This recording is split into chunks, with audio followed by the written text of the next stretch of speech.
जय श्री सीताराम जी, जय श्री बालाजी महाराज। भैया बालाजी द्वारा उन्हीं की प्रेरणा से बनाए हुए उनके इस चैनल में आप सभी का, भैया का ये दास अपने हृदय की गहराइयों से स्वागत करता है। और जितने भी नए सदस्य जुड़े हैं हमारे साथ, उन सभी का बहुत बहुत बहुत स्वागत है उनके अपने इस परिवार में। तो हम लोग हनुमान चालीसा के अर्थ की सीरीज कर रहे थे।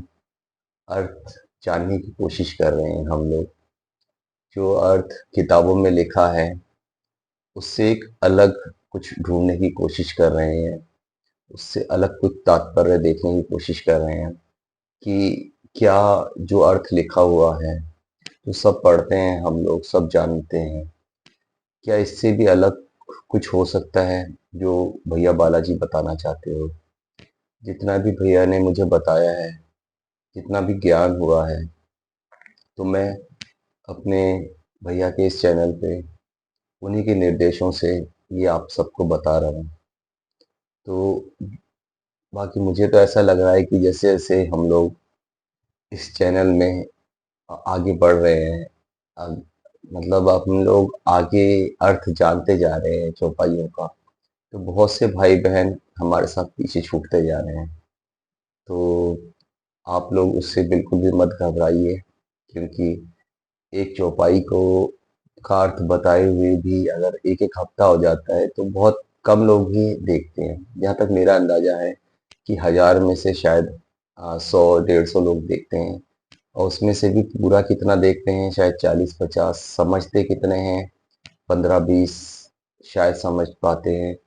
इम्प्लीमेंट अपने ऊपर कौन करता है? शायद 2 या 3।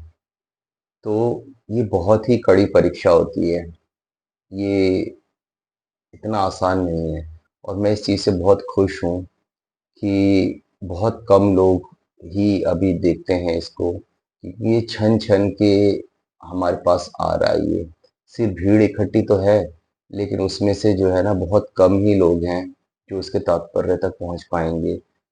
मतलब ये क्या समझाना चाह रहे हैं वहां तक पहुंच पाएंगे और इम्प्लीमेंट कर पाएंगे। कुंभ में भीड़ तो बहुत है नहाने वालों की, लेकिन मन का मैल बहुत कम लोग ही धो पाते हैं।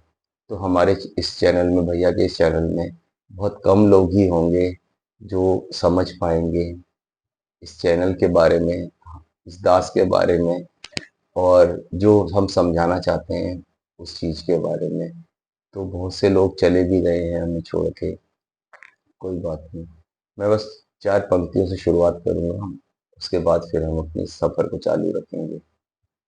पंक्तियाँ ये एक कहती हैं कि मेरे साथ चलने की शर्त पर, मेरे साथ चलने की शर्त पर, मतलब हम दोनों, जो भैया ने, हम लोगों ने कहा था कि हमारे साथ चलने की शर्त पर कई लोग, आप लोगों के जैसे कई लोग चल तो पड़े थे मगर, कई लोग चल तो पड़े मगर कोई रास्ते बदल गया, कोई रास्ते से ही बदल गया। तो बहुत से लोग बदल गए, रास्ते बदल गए, उनको नहीं पता। लेकिन आप लोग अगर, जो भी अभी है, जो देख रहे हैं, तो आप ये सोचिए, ये रास्ता ही मंजिल होती है। रास्ता मिलना ही कठिन होता है, ये रास्ता ही नहीं मिल पाता। चक्रव्यूह में घुस तो सब जाते हैं, लेकिन इससे बाहर निकलने का रास्ता किसी किसी को मिलता है। तो आप साथ में रहिए हमारे। अभिमन्यु की जो माताजी ने किया था वो मत कीजिए कि सर सिर्फ थोड़ा सा सुना था कि हाँ इस चक्रव्यूह में घुसना कैसे है। इस चक्रव्यूह से निकलने के टाइम पे जो रास्ता बता रहे थे अर्जुन, तब तक वो सो चुकी थी। तो आप आधे रास्ते पे सो मत जाइए, वरना हाल अभिमन्यु जैसा होगा। इस जीवन रूपी चक्रव्यूह में फंस के रह जाएंगे। तो आप लोग जागते रहिए, अपने आप को जगाते रहिए, अर्थ समझिए। भैया का ये जितना भी गैप मिल रहा है आप लोगों को, हफ्ते हफ्ते का भी गैप मिल रहा है, तो रिवीजन कीजिए। पुराने वीडियोस को देखिए, शुरू से देखिए। बहुत से लोग कर रहे हैं, बहुत से लोग देख रहे हैं, उनको फायदा शायद हो रहा है, तभी वो देखते हैं, प्रश्न करते हैं। इससे मेरा या मेरे भैया, बड़े भैया बालाजी का, इसमें बिल्कुल भी कुछ भी पर्सनल कुछ भी नहीं है, कुछ भी नहीं है, अगर मैं बताऊं तो। आप लोग क्या सोच रहे हैं वो शायद आप ही को पता होगा, हमारा कुछ भी पर्सनल नहीं है।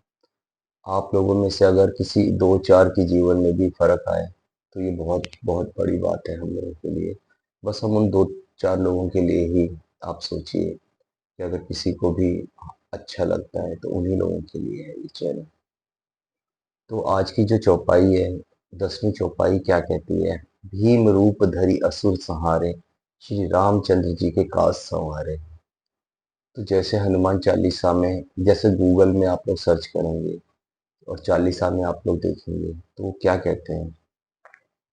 वो उसका अर्थ ये बताते हैं कि भैया बालाजी, जो इससे पहले चौपाई में सूक्ष्म रूप धरि सियहि दिखावा, विकट रूप धरि लंक जरावा में सूक्ष्म रूप धरा था उन्होंने, फिर विकट रूप धरा था, मतलब छोटा रूप भी किया था, फिर विकराल रूप भी किया था। अब इसमें बता रहे हैं भीम रूप धरि असुर संहारे, रामचंद्र जी के काज सवारे। अब इस वाली चौपाई में वो क्या बता रहे हैं कि भीम रूप, बालाजी ने भीम जैसा रूप, मतलब विकराल अपना शक्तिशाली रूप धारण किया था असुरों को मारने के लिए, असुरों का वध करने के लिए।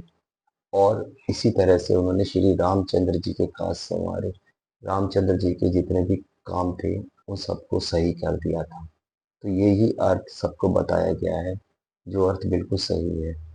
अब हम इसका अर्थ, क्योंकि हनुमान चालीसा हमारी जीवन के चरित्र के लिए बनाई गई है, हम अपने जीवन चरित्र को कैसे इससे सुधार सकते हैं उसके लिए बनाई गई है। तो वो समझने की कोशिश करते हैं हम लोग, और जिसको सही लगे वो ठीक है, नहीं लगे तो भी ठीक है। तो क्या कहना चाह रहे हैं जो बालाजी ने बताया है, वो आप समझिए। वो क्या कहते हैं? भीम रूप धरि असुर संहारे। ये भीम रूप कौन है? भीम रूप किसे बनाना है हमें? ये भीम हमको, ये मजबूत किसे बनाना है?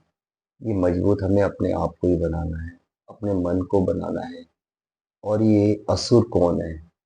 ये असुर जो होते हैं ना, ये असुर हैं, ये एक अनचाहा डर, भय, जो हमें हर चीज में, हमें एक डर लगा रहता है कि ये मेरे साथ गलत हो जाएगा, मेरे साथ ऐसा करूँगा तो ऐसा होगा।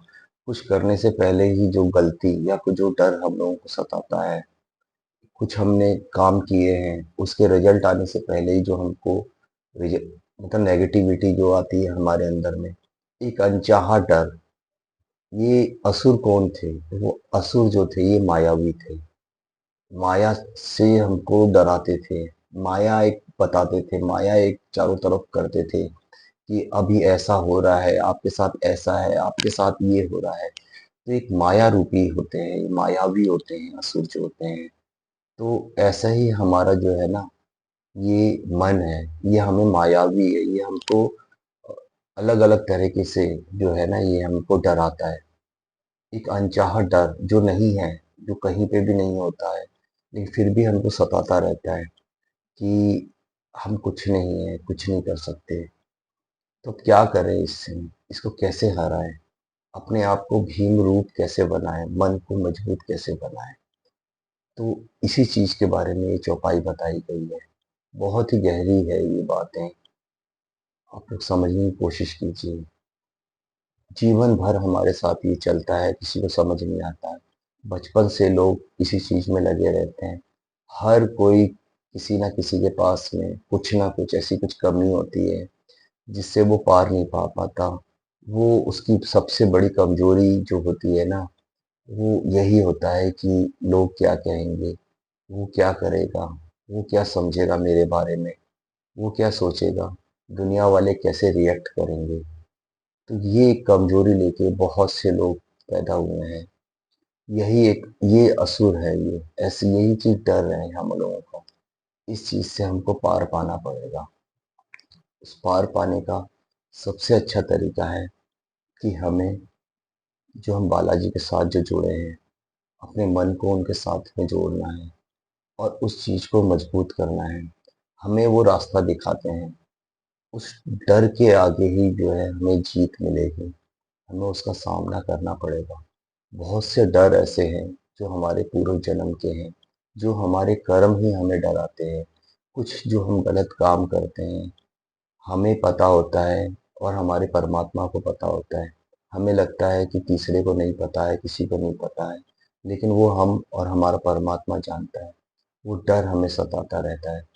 जैसा हम लोग करते हैं वैसा हमें काटना ही है, वो भोगना ही है। तो वही डर होता है। तो हमें सत्कर्म के रास्ते पे जो चल रहे हैं हम लोग, तो वैसे ही हमें चलते रहना है। अब इसका मैं एक बहुत ही छोटे से एक कहानी से आप लोगों को बता रहा हूँ कि एक डर को हम लोग जो जीवन में है, उसको हम लोग कैसे करके अपने आप से कैसे करके उसे दूर कर सकते हैं। तो आप कोशिश कीजिए, इस कहानी को सुनिए। ये कहानी आप लोगों के जीवन से ही संबंधित है, या हो सकता है आपके किसी अपने के जीवन से संबंधित हो, आपके किसी बच्चों के जीवन से संबंधित हो। तो आप उनको समझाइए, उनको सुनाइए इस चीज़ के बारे में। तो ये बात है कि एक शहर में एक छोटा बच्चा था। बचपन से ही ना बहुत ही शर्मीला था, किसी से बात करने में बहुत डरता था। उसको यही चीज़ एक समझ आता था, एक चीज़ ही लगता था उसे कि मैं अगर बात करूँगा तो सामने वाला हँसेगा मेरे ऊपर, वो क्या कहेगा मेरे ऊपर, कहीं मुझे डाँट तो नहीं देगा। इसी चीज़ का भय उसने अपने जीवन में उसने बना रखा था। मन ही मन वो बहुत बड़ा आदमी बनना तो चाहता था, लेकिन एक ये डर था कि मैं उससे कैसे बात करूँगा, मैं उसे कैसे अपनी बात बताऊँगा। बहुत ही शर्मीला टाइप का लड़का था। धीरे-धीरे वो बड़ा हो गया, जवान हो गया, पढ़ाई खत्म हुई। उसके यार दोस्त भी उसके साथ मज़ाक बनाते थे। जब भी वो कुछ कहता था, तो उसे कहते थे कि अब तेरे भी मुँह में ज़ुबान आ गई है, मतलब तू भी बोल रहा है। तो वो फिर चुप हो जाता था वो इस चीज़ को लेके। तो बहुत परेशान था कि मैं क्या करूँ? ये क्या चीज़ है? मतलब मेरे अंदर इतनी कमी है। ये उसको जो ये जो डर है ना उसको, क्या कहेंगे लोग? तो उसको इतना सताने लगा कि उसका हर काम से उसका जो है ना वो पीछे भागने लगा, हर चीज़ में पीछे ही होने लगा वो। तो उसके माँ-बाप भी बहुत परेशान थे उससे। एक बार उसके पिताजी ने बहुत ही उसको डाँट दिया कि ऐसी संतान कैसे हो गई है, इससे अच्छा तो ना होती तो ज़्यादा अच्छा था।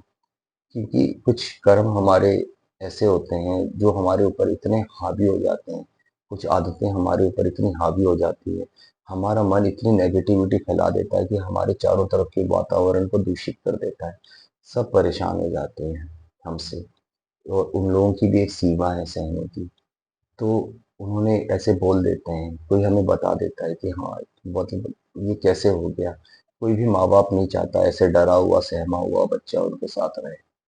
तो वो भी बहुत परेशान, फिर वो यही सुन के जो है निकल गया रास्ते पे।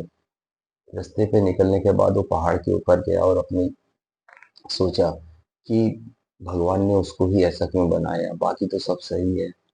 उनको कुछ अलग तरीके से कैसे बनाया भगवान ने? और जब ऐसा बनाया है तो उसको अब जीना नहीं है इस संसार में। तो कह रहे भगवान बस मैं आपके पास ही आ रहा हूँ। आपने मुझे ऐसा बनाया है, आपकी गलती है ये। अब मैं आपके पास आ रहा हूँ क्योंकि अब कुछ नहीं हो सकता है। मैं ऐसे नहीं जी सकता हूँ। इस डर के सहारे मैं नहीं जी सकता हूँ, जो डर उसके अंदर था। जैसे ही वो कूदने लगा, पीछे से एक आवाज़ आई कि जीवन को समाप्त करना तो बहुत आसान है, लेकिन इस जीवन को जीना और अपने तरह से जीना, ये बहुत मुश्किल है।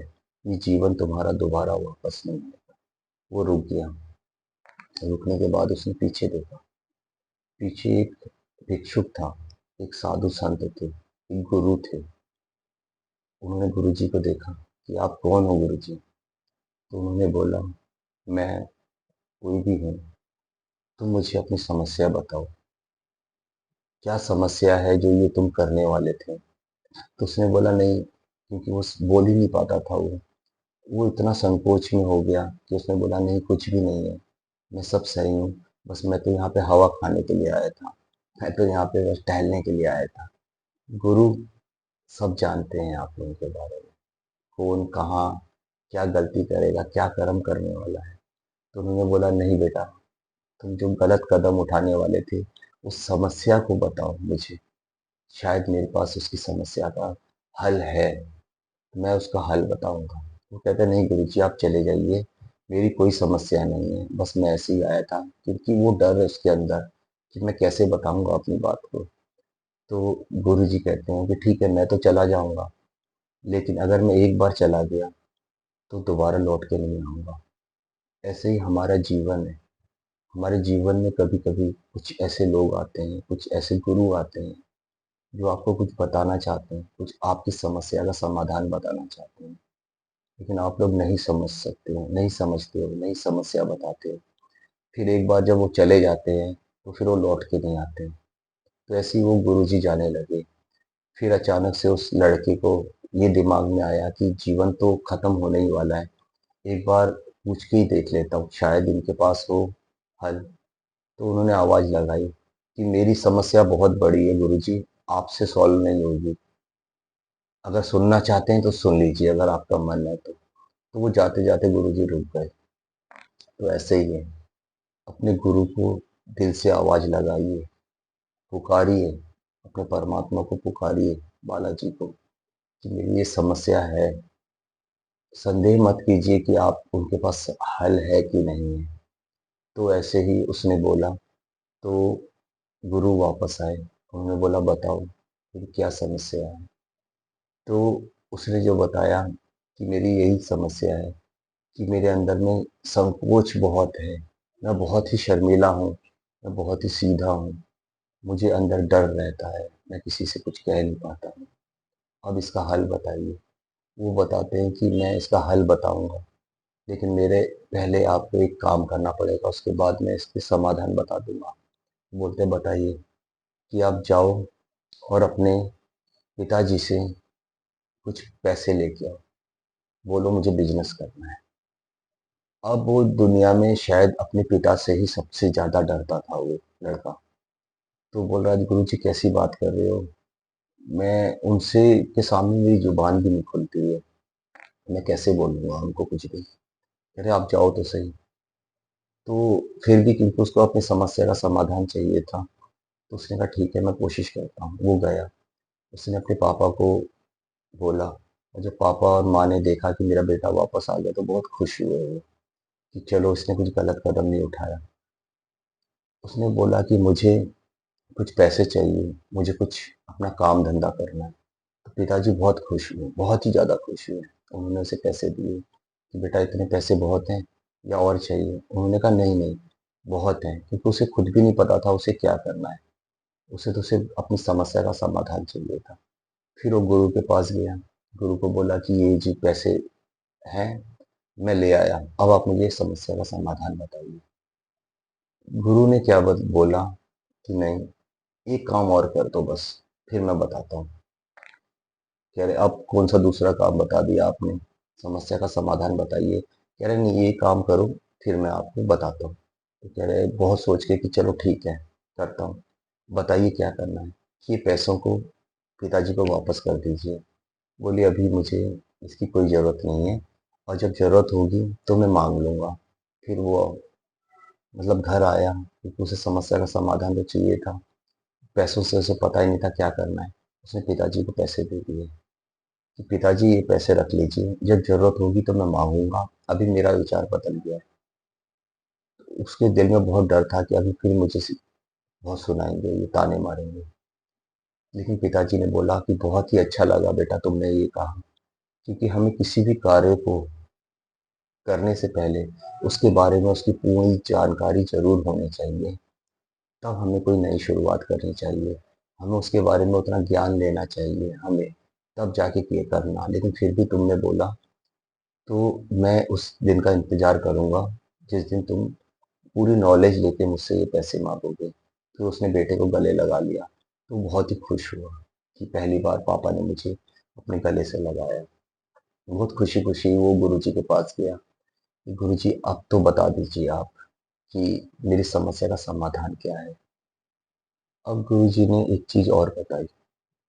गुरुजी ने बोला कि एक काम और है बस, इसे और कर दो तुम, तो मैं बताता हूँ। अब वो परेशान हो गया। वो कह रहा है नहीं गुरुजी, आपके पास समस्या का समाधान है भी कि नहीं है वो मुझे बता दो, वरना मैं जा रहा हूँ मैं। अब कुछ नहीं कर रहा, मैं जा रहा हूँ। अगर है तो बताओ, नहीं तो मैं जा रहा हूँ। वो कह रहे बेटा तुम्हारी समस्या का समाधान है, 101% है मेरे पास में। बहुत ही अच्छा समाधान है। जीवन तुम्हारा बिल्कुल एकदम अच्छा हो जाएगा। बस एक आखिरी काम मेरा बस ये कर दो, इसके बाद कुछ नहीं बोलूँगा। ये मेरा वादा है तुम्हारे से। फिर उसने बहुत सोचा, उसने कहा चलो 2 काम जब कर दिए, तीसरे काम के बाद मुझे समस्या का समाधान मिल ही जाएगा। तो कहा ठीक है, मुझे बताइए आप। तो उसने क्या किया, गुरुजी ने एक मूर्ति दी उनको, लड़के को, कि इसको जाके ना बाजार में बेचो और 100 सोने की मुद्राओं में इसको बेचना, या आप कह सकते हो 100 रुपए में बेचिए। अब वो हैरान रह गया उस मूर्ति को देख के कि अब गुरुजी ने ये क्या कर दिया। अब एक मिट्टी की एक मामूली सी मूर्ति, वो कह रहा है गुरुजी क्या है ये, तो मामूली सी मूर्ति है, इसके कोई 2 रुपए नहीं देगा, 100 रुपए कौन देगा। वो कह रहा मैं नहीं जानता हूँ, तू जाके बेचो उसको, और शाम को फिर मतलब जैसे ही वापस आओगे, और कोशिश करना कि शाम से पहले आओ, मुझे समस्या का समाधान आज ही बताना है, कल नहीं बताऊंगा मैं, टाइम कम है, जल्दी जाओ, दौड़ लगाओ। तो बोला मैं मतलब बोलूंगा क्या, कुछ तो बताओ। कह रही समस्या का समाधान ही तुम्हें चाहिए ना, तो ये मूर्ति ही तुम्हारी समस्या का समाधान होगी, तुम ये लेके जाओ इसको। कह रहा ठीक है, वो समझा नहीं। वो बाजार में ले जाके बैठ गया कोने में। अब बाजार में बहुत भीड़ आ रही है, जा रही है, हर दुकान में भीड़ लगी हुई है, लेकिन इसके पास कोई नहीं आ रहा। फिर उसने देखा दूसरे लोगों को कि सब आवाज लगा रहे हैं कि मेरा सामान ले लो, मेरा सामान ले लो, मेरा सामान ले लो। तो इसने सोचा यार आवाज लगानी पड़ेगी, टाइम बहुत कम है। तो इसने आवाज लगाई, लेकिन ऐसी आवाज लगाई कि खुद ही सुन पा रहा था, दूसरा कोई नहीं सुन पा रहा था। तो उसके बाद में उसने कहा नहीं, ऐसे काम तो नहीं चलेगा। दूसरा और देखने लगा तो लोग चीख चीख के अपने सामान को बेच रहे थे। वो भी चीखने लगा, फिर कह रहा नहीं यार टाइम कम है, समस्या का समाधान नहीं मिलेगा। चीखने लगा ले लो ले लो ले लो, मूर्ति ले लो, मूर्ति ले लो, मूर्ति ले लो। तो 2-3 लोग आए कि यार मूर्ति ले लेंगे, कितने की, 100 रुपए में कौन लेगा, ये मिट्टी की मूर्ति है क्या ये। तो लोग बोले, उसके हंस पर हंस के चले गए कि भाई कुछ खासियत तो होगी, क्या है वो बताओ, 100 रुपए की तो नहीं हो सकती, कुछ तो खासियत है वो बताओ। उसने बोला नहीं, मेरे गुरुजी ने की मूर्ति है, उन्होंने बोला बेचने को, तो 100 रुपए की है, इससे कम में तो मैं दूंगा नहीं। उस लोगों ने बोला ना 100 की तो हम लेंगे ही नहीं, कोई 10-5 रुपए में लेने को तैयार हुआ उसे। उसने कहा नहीं, 100 रुपए में बेचना है मुझे। कह रहा नहीं इसकी खासियत बताओ। उसने कहा नहीं मुझे नहीं पता। तो चले गए सब। फिर वो सोचने लगा कि नहीं, बिना खासियत के ये मूर्ति बिकने वाली नहीं है, तो मैं क्या बताऊं मैं। फिर अचानक से प्रभु कृपा हुई, गुरु कृपा हुई, तो उसके दिमाग में आया, गुरुजी ने बोला कि ये मूर्ति समस्या का समाधान है तुम्हारा। तो उसने कहा इसी चीज को बोलता हूँ। तो वो चिल्लाने लगा, हर समस्या का समाधान बताने वाली मूर्ति है ये, हर समस्या का, जो भी आपके पास समस्या हो उसका समाधान बताएगी ये मूर्ति। जब लोगों ने सुना, उसके पास सबसे ज्यादा भीड़ होने लगी। तो लोग कोई 500, कोई 1000, कोई 2000 देने को तैयार हो गया। तो करते करते बहुत उसके रेट हाई हो गए। तो देख के इतना खुश हुआ कि वाह, इतनी मतलब इतनी भीड़ लग गई मेरे सामने चीज को खरीदने के लिए। तो उसने जब बेचने का आया, लोगों ने बोला अब दो, तो उसने बोला नहीं नहीं नहीं, ये मेरे गुरुजी की मूर्ति है, ये एक अमूल्य मूर्ति है, मैं अभी नहीं दूंगा इसको। वो भागता हुआ गुरुजी के पास आया और गुरुजी से बोला कि गुरुजी, आपकी इस मूर्ति ने मुझे मेरी समस्या का हल बता दिया है, मेरी समस्या का समाधान बता दिया है। कि वो क्या है, वो है हमारा आत्मविश्वास। हमारा अपने गुरु के कहने पे जो हम अपने ऊपर चेंज करते हैं, वो हमारा आत्मविश्वास है। हर समस्या अपने साथ में समाधान लाती है, हमें अपनी कमजोरी पर अपने आप को देखना है। वो बहुत खुश हुआ। तो गुरुजी भी बहुत खुश हुए, कह रहे हाँ, यही तुम्हारी समस्या का समाधान था, तुम्हें अपने आप पे विश्वास ही तुम्हारा समस्या का समाधान था। वो गुरुजी चले गए, और वो बेटा फिर बहुत अच्छे से रहने लगा, अच्छे से बिजनेस करने लगा, जो वो चाहता था। वो जो श्री रामचंद्र जी के काज संवारे। रामचंद्र जी ने हर एक के जीवन में कुछ ना कुछ लक्ष्य बना रखा है। हर एक आदमी यूनिक है। अपने आप को पहचानो, अपने जो लक्ष्य है उसको पहचानो, मुझे क्या करना है, मुझे क्या बनना है, मुझे कहाँ तक जाना है। उसके बाद में अपने जो भी अनचाहा डर है ना, उसको दूर करो, अनचाहे डर को भगाओ। अपने अंदर में आत्मविश्वास को जगाओ।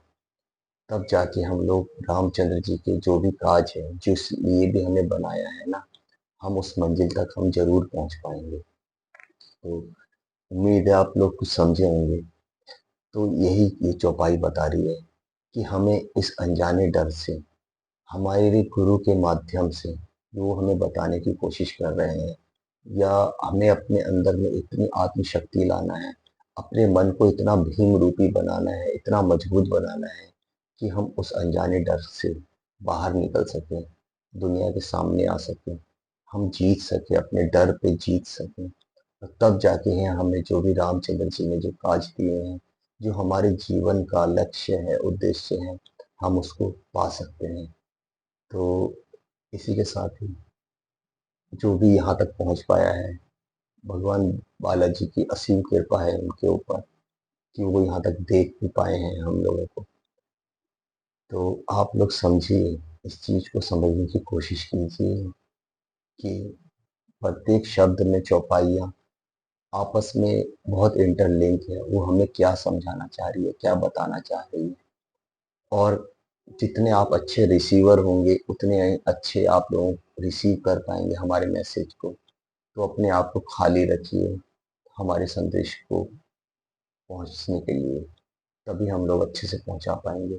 अगर आपका मन पहले से भरा हुआ है, तो हमारी बातें आप तक नहीं पहुँच पाएँगी। अपने मन को खाली कीजिए, गंदी चीज़ें बाहर निकालिए, तो हमारी कुछ चीज़ें आपके अंदर आएँगी। अपने मेमोरीज़ को डिलीट कीजिए, गंदी मेमोरीज़ को मोबाइल से, तब कुछ अच्छी चीज़ें आ पाएँगी आपके अंदर में। तो इसी के साथ ही जो भी यहाँ तक मेरे भाई-बहन पहुँचे हैं, बालाजी उनको और उनके परिवार को बहुत-बहुत बहुत आशीर्वाद दें, खुश रहें। जय श्री सीताराम, जय श्री बालाजी, खुश रहें।